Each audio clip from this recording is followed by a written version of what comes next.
There's an old saying I heard a lot when I was growing up. There are a lot of old men, and there are a lot of fat men, but there are not a lot of old fat men. Unfortunately, a lot of these body positive influencers have not gotten that message, and they're just living their lives and spreading on social media that it's just normal and okay to be fat. Over the 16 years that I've been on YouTube, I've been pointing out that being fat is a death sentence, and it's very unhealthy, and I have the medical bills to prove it. But it's one thing for me to sit here and tell you that it will kill you. It's a whole other thing for some body influencers to just go ahead and die to prove the point. So here is a short list of fat influencers who've unfortunately proven that point all too well. I wanted to start this list with a content creator that was actually really somebody I liked and admired. When I first got on TikTok, I found his videos. This is Taylor, aka known as Waffler69, and he got his viral come up from trying all of these weird and unusual foods.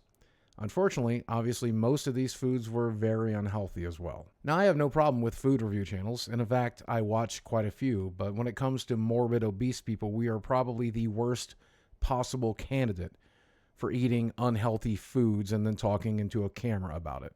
Research shows that the companies that make this fast food and these ultra processed foods fill it full of fat and sugar and calories and carbohydrates and things that are addictive to keep you coming back to those foods.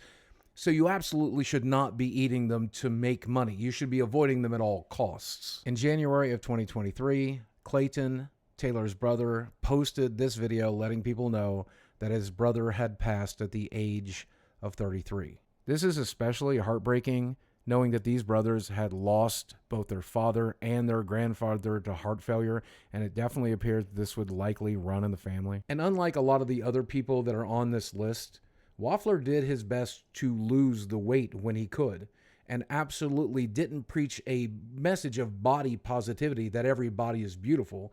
He just preached that we should all be kind to one another regardless of size or shape. He genuinely was a good and gentle soul, and it sucks to lose him at the age of 33. Then there's the case of Britney Sour, who died at the age of 28, and she was very much a health at any size influencer who kind of defied conventional logic by posting and saying things about how hot she looked, how attractive she was at her size. And according to the Daily Mail, Britney spent the last 2 years of her life while filming these videos struggling with type 2 diabetes, skin infections, and barely able to leave their home. Unfortunately, Britney passed away at the age of 28, and what's even more heartbreaking about it is this video, the very last one she posted to her TikTok, was filled with regrets, where she explained that she had basically ruined her own life. I ruined my life with food, binge eating, and lack of self-care. And I'm hoping that it's not too late for me this time. And I want you to know that it's not worth it. Food's not worth your life. And I really hope that I can turn it around this time, because it's really scary how bad things can get. I think everybody lives in some sort of denial where we all think we personally are immortal and that we personally will never pass. But fat people get this constant reminder as our health continues to fail us, our edema begins to swell. We have to make trips to the emergency room with the doctors. We're not able to do the things that healthy people are normally able to do. And yet some of these fat influencers will encourage people to stay in that state rather than to try to get better. And it sucks, especially for people like Britney. One such influencer who had a radio show, and it was a professor of fat studies known as Kat Pause, was somebody who preached all this fat activism right up to the ripe old age of 42. Now, while researching Kat, I found out that a lot of people felt that she was like a big part of the problem, but she was actually researching what it does to a person's psyche to be fat and how we treat fat people in society. Spoiler alert, we shame fat people. Whether it's friends or family or strangers on the street, you get treated like crap when you're a fat person. Well, the research is in. Shaming fat people does not encourage them to lose weight, and it certainly doesn't help them. In fact, most of the time it encourages them to stay fat or get even fatter. Unfortunately, in Kat's case, she wasn't making the argument that we needed to do everything we could to reduce the number of fat people so that they could be healthier.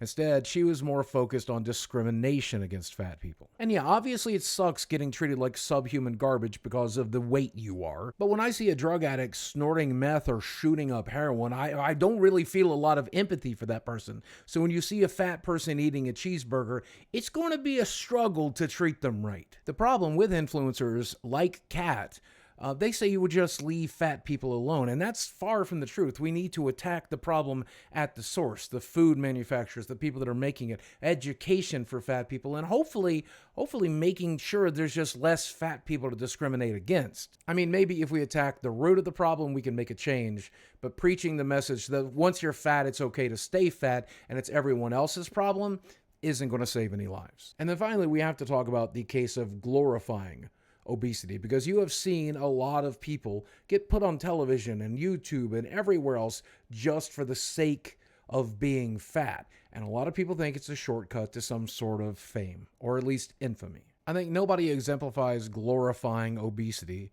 like the folks over at the Super-Sized Salon, including Jamie Lopez, who died at 37. And when it came to this TV show, Super-Sized Salon, they focused on very large women, helping beautify and glorify other supersized women. And look, this TV show had a very real possibility to show morbidly obese people that it's important and okay to take care of yourself. At the very least, you need a shower every day, right? If you want to lose weight, that is definitely taking care of yourself. Watching what you eat, going to the doctor, going to the gym, doing what needs to be done. It all starts with learning to love yourself. And look, if you want to dedicate your salon to teaching people that lesson, I'm all for it. But you probably shouldn't be serving drinks and mimosas and cake pops while you're doing it. And look, fat people need jobs too, so I have no problem with you hiring obese beauticians to help do this for people, but I also think it would probably be a good idea to get a few people in there that have also lost a ton of weight so that they can encourage your customers to do the same thing. I mean, most small businesses thrive off of repeat customers, and it's really hard to keep repeat customers when they're all dead by 37, y'all. And when you look into why Jamie decided to create this place, she said it was because she was unable to get the type of care she wanted and needed as a plus-size person, because a lot of places just couldn't even seat her in the seats, much less treat her right. But then again, clocking in at 846 pounds, the least of your concerns should probably be getting your hair blown out. Now look, I know how hypocritical it is for me to be making this video because I currently clocking at 400 pounds and I've been on YouTube for 16 years. And whereas I've lost 200 pounds and kept it off, I still got about 200 more to go. And if I don't lose that 200 pounds, it won't be long before I'm included in a video very similar to this one. So allow me to take a page out of Britney's book and say that food wasn't worth it.